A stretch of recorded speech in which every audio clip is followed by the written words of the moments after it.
এখানটাতে গোসাই জমিদারের মূল বাড়ি ছিল। আমরা চলে এসেছি গোসাই জমিদারের সেই মঠ প্রাঙ্গণে।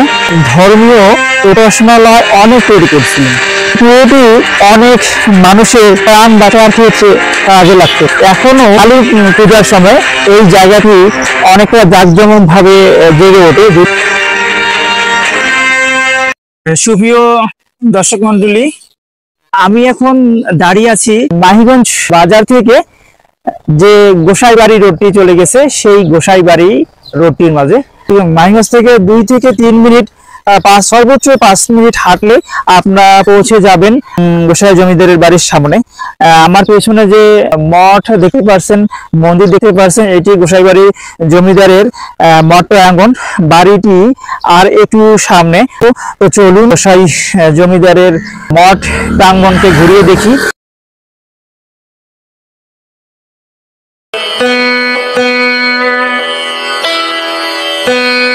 আমরা চলে এসেছি গোসাই জমিদারের সেই মঠ প্রাঙ্গণে।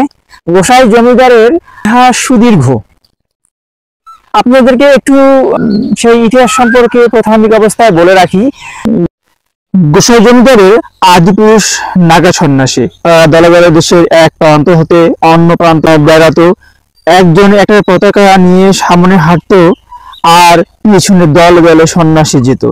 এদের ঢাল, তলোয়ার, বর্ষা ইত্যাদি যুদ্ধাস্ত্র থাকতো। এরা রাজা, জমিদার, মহারাজাদের বাড়িতে গিয়ে কর আদায় করত। কোথাও কোথাও এরা গিরি সন্ন্যাসী নামেও পরিচিত ছিল। এই ভবঘুরে সন্ন্যাসী গোষ্ঠী ইংরেজদের চাপে স্থায়ীভাবে বসবাস শুরু করলেও তার এমন পরাধীনতাকে এত সহজে মেনে নেয়নি। তারা ইংরেজদের বিরুদ্ধে যুদ্ধ ঘোষণা করে, বিদ্রোহ করে। তাদের এই বিদ্রোহ যুদ্ধে যোগ দেয় বাংলার আর এক ভবঘুরে মুসলিম ফকির গোষ্ঠী। এদেরকে বলা হতো মাদারি ফকির। নাগা সন্ন্যাসী ও এই মাদারি ফকির যৌথভাবে ইংরেজদের বিরুদ্ধে যুদ্ধ করেছিল। এই যুদ্ধকে ইংরেজরা বিদ্রোহ বললেও এই দেশে লোকেরা এটাকে স্বাধীনতার সংগ্রাম বলতো। জনগণের বা যারা এই সন্ন্যাসীদেরকে ভালোবাসতেন তাদের দান করা জমি দিয়েই গঠিত হয় এই গোসাই জমিদারের এস্টেট, গোসাই জমিদারে। তারপরে দীর্ঘ ইতিহাস অনেক চোরাই উতরাই পার করে এই মাহিগঞ্জের মধ্যে প্রভাব বিস্তার করে এবং বড় একটি জমিদারি প্রতিষ্ঠা লাভ করে। তো আপনাদেরকে সেই জমিদারের সম্পর্কে আজকে বলবো একে একে খুলে খুলে।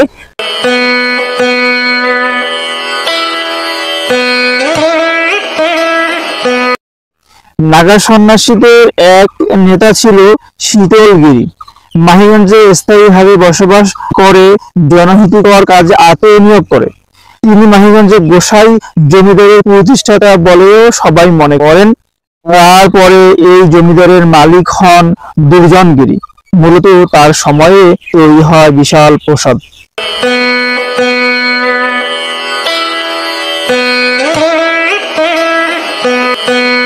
আমার পিছনে যে ছোট একটা মন্দির দেখতে পাচ্ছেন, এই মন্দিরটি এবং বর্তমানে যে এখানে একটি চাউল কল প্রতিষ্ঠা পেয়েছে, মূলত এখানটাতে গোসাই জমিদারের মূল বাড়ি ছিল।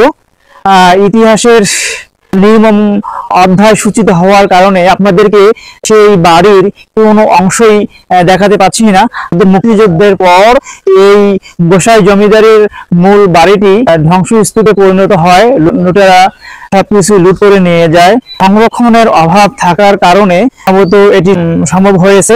আমার দাদা, দাদি বা আমার মায়ের মুখে শুনেছি যে এই জমিদার বাড়ির ইটটি পর্যন্ত খুলে মানুষ নিয়ে গেছে।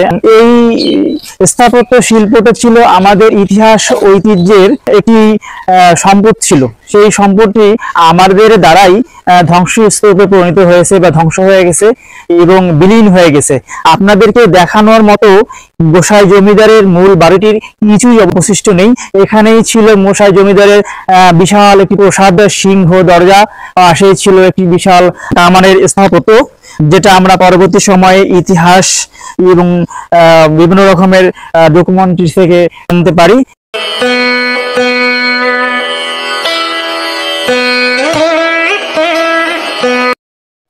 দুর্জনগিরি মারা গেলে জমিদারের মালিক হন জ্ঞানেন্দ্রগিরি। তিনি নাবালক হওয়ায় তার মা শিবকুমারী দেবী এই জমিদারি পরিচালনা করেন। এরপরে দীর্ঘদিন পার হয়ে যায় শৈলেন্দ্রগিরি জমিদারি। শৈলেন্দ্রগিরি ছিলেন প্রজা হিতৈষী জমিদার। শৈলেন্দ্রগিরির পরেই সূচনা হয় বাংলার আধুনিক যুগের। জমিদার হন সুমিরগিরি। সুমিরগিরি রংপুর জমিদার সমাজের একজন বিশিষ্ট সদস্য ছিলেন। তিনি ছিলেন শিক্ষা অনুরাগী। রংপুরে শিক্ষা সংস্কৃতির বিকাশে তার অবদান ছিল অনেক।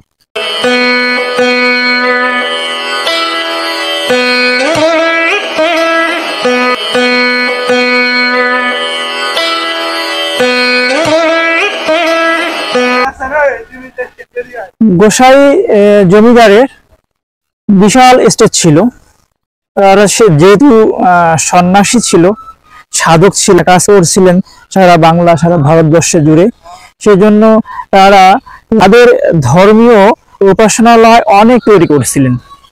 এই গোসাই জমিদারের ইতিহাস পড়ে জানা যায় যে তারা কোনো মন্দির বাকি ছিল না যা তার বাড়ির আশপাশে মন্দির প্রাঙ্গণ বা মঠ প্রাঙ্গণে ছিল। কালী মন্দির থেকে শুরু করে দুর্গা মন্দির, শিব মন্দির, নারায়ণ মন্দির, তারপরে সরস্বতী মন্দির, আরো অনেক মন্দির ছিল এই গোসাই জমিদারের। অকাল গহ্বরে ইতিহাসে নির্মম পরিহাস সূচিত হওয়ার কারণে সেই মন্দিরগুলো বিলীন হয়ে গেছে, ধ্বংস হয়ে গেছে।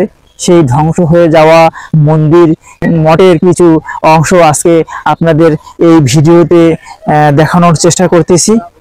আপনাদের সাথে থাকুন। আমরা বিস্তারিতভাবে যতটুকু রয়েছে, যতটুকু আছে, ততটুকু দেখার আপ্রাণ চেষ্টা করব। আপনারা যেন উপকৃত হতে পারেন, যেন ভবিষ্যৎ প্রজন্ম এই হারিয়ে যাওয়া ইতিহাসের শেষ স্মৃতিচিহ্ন, শেষ ছিটেফোঁটাটুকু হতে পারে এবং তাদের ভবিষ্যৎ প্রজন্মকে সেটা বলতে পারে।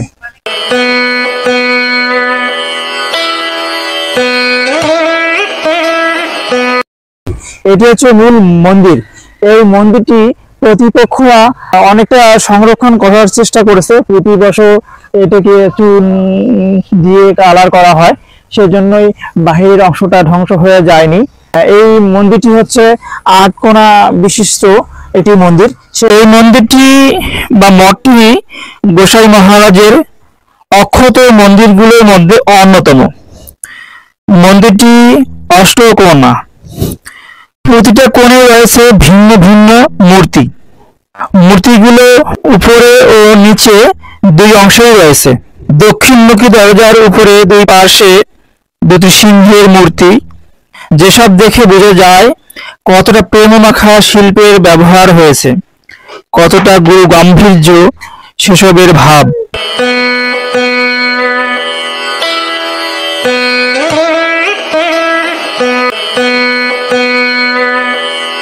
আমি যে মন্দিরটির পাশে এখন অবস্থান করতেছি, আপনারা দেখতে পাচ্ছেন এটি হচ্ছে একটি বেদি।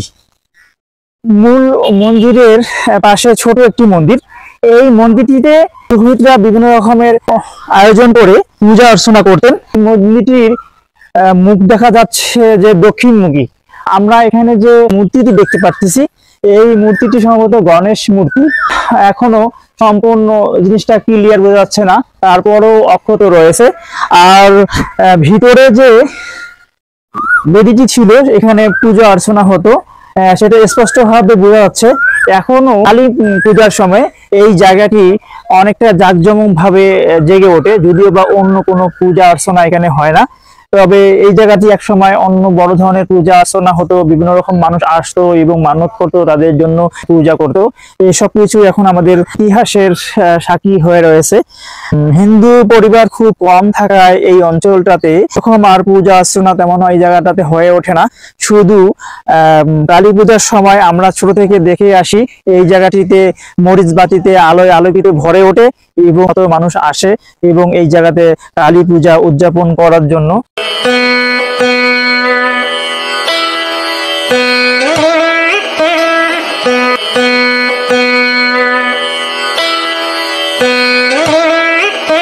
আমরা ছোট থেকে এই কালী পুজো সময় এখানে আটাবলি থেকে কালী পুজোর অন্য সব আয়োজন হয়ে থাকে, সেটাই দেখে আসছি। তবে এই স্থাপনাটি অন্য অন্য কাজের জন্য ব্যবহৃত হতো। দেখলে বোঝা যায় যে এখানে পুরোহিতদের হয়তো থাকার কোনো ব্যবস্থা ছিল। এই স্থাপনাটির পাশেই সে সময়কার হয়তো এই কামিনী ফুলের রয়েছে। কামিনী ফুলের গাছটিতে অজস্র ফুল ফুটে রয়েছে।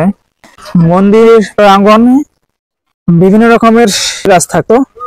এর মধ্যে অন্যতম হচ্ছে কাঠগোলাপ, শেফালি ফুল, শিউলি ফুল, কামিনী ফুল, আর একটি গাছ প্রায় মন্দির প্রাঙ্গণে থাকতো, সেটি হচ্ছে বেল গাছ। এই বেল গাছ হিন্দুদের পুজোর মধ্যে ব্যবহৃত হয়, তাই সেটা থাকতোই।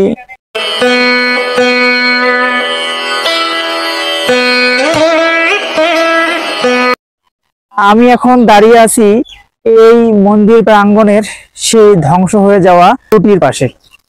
এই কুয়োটি একসময় অনেক মানুষের প্রাণ বাঁচার ক্ষেত্রে কাজে লাগতো। শুধু প্রাণ বাঁচাই নয়, এই মন্দির প্রাঙ্গণের সমস্ত কাজকর্ম এই কুয়োটির পানি দ্বারাই হয়ে থাকতো। তো আজকে ব্যবহার না করার কারণে, কালের দীর্ঘ সময় অতিক্রম হওয়ার কারণে এই কুয়াটি প্রায় ধ্বংসস্তূপে পরিণত হয়েছে। ভেতরটা সমস্ত ঝাড় জঙ্গলে ভর্তি হয়ে গেছে বিভিন্ন আবর্জনা দিয়ে। কুয়াটি এখন ভর্তি, ব্যবহার করা অনুপযোগী। তাও আপনাদেরকে দেখাচ্ছি যে ইতিহাস আমাদেরকে কতটা ভাবে সামনে এগিয়ে নিতে সহযোগিতা করে। ইতিহাসের এই ধ্বংসস্তূপ থেকে আমরা অনেক কিছুই শিখতে পারি। এই কুয়াটি যখন অনেক মানুষের জীবন রক্ষা করেছে, আর সেই কুয়াটি একটি জরাজীর্ণ শূন্য বিভিন্ন রকমের পরগাছা এবং জীবজন্তুর কীটপতঙ্গের জায়গা ছাড়া কিছুই নয়। তাই আমাদেরকে ইতিহাস থেকে শিক্ষা গ্রহণ করতে হবে, যেন আমরা ইতিহাসের সেই খারাপ অধ্যায়গুলো থেকে ফিরে আসতে পারি। যাই হোক, আজকে এসেছি গোসাই জমিদারের সেই সব ইতিহাস ঐতিহ্য আপনাদের সামনে যতটুকু সম্ভব তুলে ধরে দেখাতে। গোসাই বাড়ির রাস্তার পাশে চাউল কলের মাঝখানেই কর্তৃপক্ষ ছোট একটা মন্দিরকে অক্ষত রেখেছেন। মূল অংশ যদিও বা আপনাদেরকে দেখাতে না পারলাম, সেই গোসাই বাড়ির জমিদারের বাড়ির সামনেই ছিল এই ছোট মন্দিরটি। এই মন্দিরটি কি মন্দির ছিল সঠিক লিপিবদ্ধ করা নেই, কোনো শিলালিপি বা কোথাও কোনো খোদিত করা নেই। তারপরেও আপনাদেরকে এই মন্দিরটি শুধু দেখাতে পেলাম। সম্ভবত ভিতরে আরেকটি মন্দির আছে। আমি ছোট থাকাতে যখন এখানে চাউল কল ছিল না, তখন এই মন্দিরটা আমি দেখেছিলাম। এখন ভিতরে অক্ষত আছে কিনা সঠিক আমি জানি না, তবে খোঁজ করতে এসেছি যেহেতু, তো আপনাদেরকে দেখানোর চেষ্টা করব সেই মন্দিরটিও এখানে অবশিষ্ট আছে কিনা।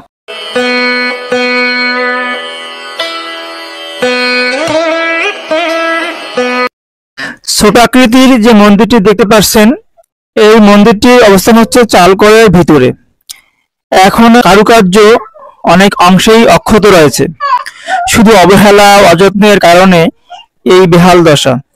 সংস্কার হলে, ব্যবহার হলে এই মন্দিরটি, মঠটি তার আগের অবস্থা, আগের যৌবন ফিরে পাবে, যেমনটি ফিরে পেয়েছে সামনের মন্দিরটি।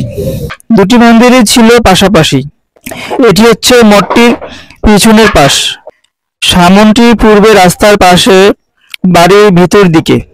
দুঃখজনক বিষয় হচ্ছে তিনবার দেখা করেও মন্দিরটির ভিতরের ভিডিও ধারণ করার অনুমতি পায়নি। এক না বলা বাধা এসেছে প্রতিবারই। এখন শুধু রয়েছে স্মৃতি আর স্মৃতি, আর এসব ধ্বংসপ্রাপ্ত মন্দির এবং স্মৃতিগুলোর জাগ্রত থাকার জন্য, জেগে ওঠার জন্য গভীর আর্তনাদ। বিদায় জানাচ্ছি গোসাই জমিদারের মঠ প্রাঙ্গণ থেকে আমি আবু জার গেফারি। দেখা হবে অন্য কোথাও, অন্য কোনো ঐতিহাসিক স্থানে, অন্য কোনো ঐতিহাসিক মসজিদ মন্দিরের সামন থেকে আপনাদেরকে সালাম জানাবো।